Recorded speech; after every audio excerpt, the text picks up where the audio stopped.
President Trump taking to Twitter to announce that he will sign an executive order temporarily suspending all immigration into the United States. This in order to help fight the coronavirus pandemic and protect U.S. citizens' jobs. This also coming as many governors are looking to ease restrictions in their states. Joining me now from one of those states, Republican Florida congressional candidate Anna Paulina Luna. Anna, great seeing you. Let's start with the immigration. President Trump saying, hey, listen, it's pretty tough to vet. There's, we talk about testing and adequate testing of American citizens to reopen the economy. It's going to be really tough to be able to test immigrants in a time like this. And it's also an effort to protect jobs as many of them continue to be in trouble.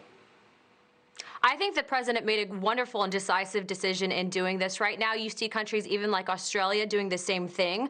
When you don't even have your Americans back in the workforce yet, why would you want to open up really people's lives to be only pushed into the welfare system? And frankly, by President Trump being able to do this, make this decision right now, not only is he putting the American people first, but he's making sure that people that do come here in the future are taken care of as well. What do you make, though, everything, when it's something like this that's pretty obvious, around the world, folks have erected borders, walls in their borders, virtual walls, if you will, to combat the virus. It's a shut-in of not only their own economies, but cross-border immigration. And yet the media immediately pounced on President Trump. And it's the same old song of racism and xenophobia. And it frustrates me because how do we ever get anything done when sometimes the most obvious solution is simply the most obvious solution? I think the fact that the media is trying to paint the president and this current situation, even though we're all facing a global pandemic right now, as something that's riddled in racism and xenophobia is ridiculous. I think that it doesn't focus on the fact that right now, if it weren't for President Trump's initial decision to shut down travel from China and then to put travel restrictions in place in Europe, that we'd be in a lot worse situation, that it was those decisions to secure our borders, to protect the American people and to lock that down as soon as possible is a reason why we're still safe right now. And I can tell you that here in the state of Florida, we do have a tourism-based economy, but I would rather have the people be safe than opening up to international travel and exposing people to more of a danger in the future.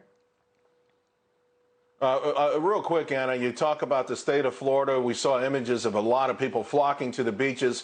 It's pretty apparent if you look around the world, like Denmark. The first moment they can get haircuts, they blew up. All the internet blew up because everyone wanted to get a haircut appointment at the same time. Reopening the economies, the southern states are doing it. The so-called blue states are resisting, in part because, again, it feels like it's more political than something that would just make sense for their citizens.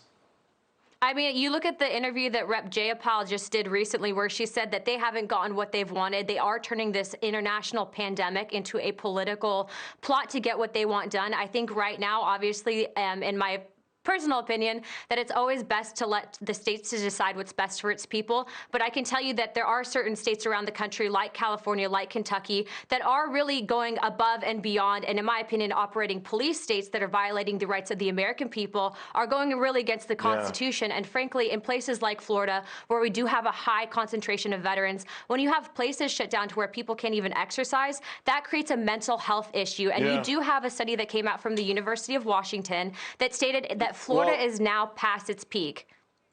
Sorry, go ahead, Charles. No, Florida's getting high marks after a lot of criticisms a couple of weeks ago. Anna, great talking to you.